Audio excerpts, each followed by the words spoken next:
Chip, Miss Winters, why is this a big deal right now?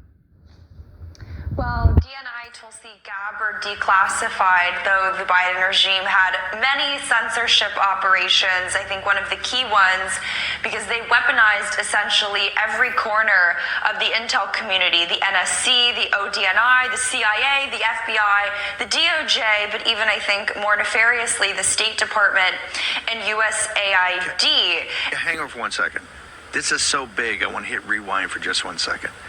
She released a report last week that in any other environment that wasn't flood the zone, and so much going on every day, would have dominated the news cycle for 2 or 3 days. Tell the audience, and I want to put a link, if producer Cameron and others can make sure, and Grace and Mo and Carly Bonet and Elizabeth, everybody, this is something I want to make sure the audience sees, the articles and the actual reports. What did Tulsi Gabbard do, and why was it a profile in Courage that she did it, ma'am?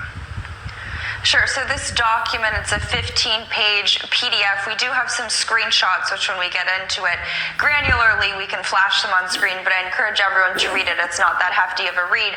But the title of it is the Strategic Implementation Plan for Countering Domestic Terrorism.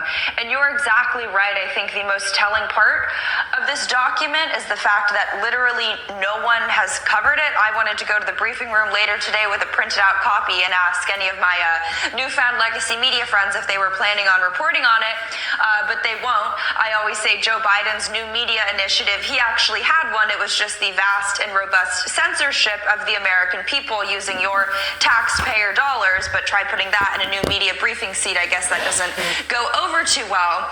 But this document is sort of not just twofold or threefold. There's many steps that it's quite interesting if you look at how they got to sort of the normalization of the vast censorship of the American people.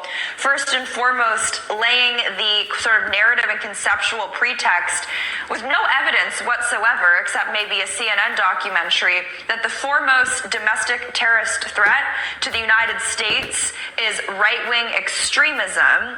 And then following that logic chain, they link the rise of domestic extremism to disinformation.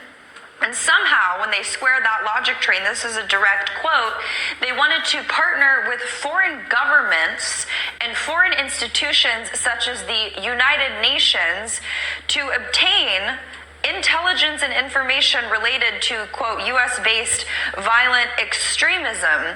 Then, on top of that, they use this as sort of the pretext to launch what they call digital literacy initiatives, which are not just euphemisms, but outright Trojan horses for the idea of platforms like NewsGuard.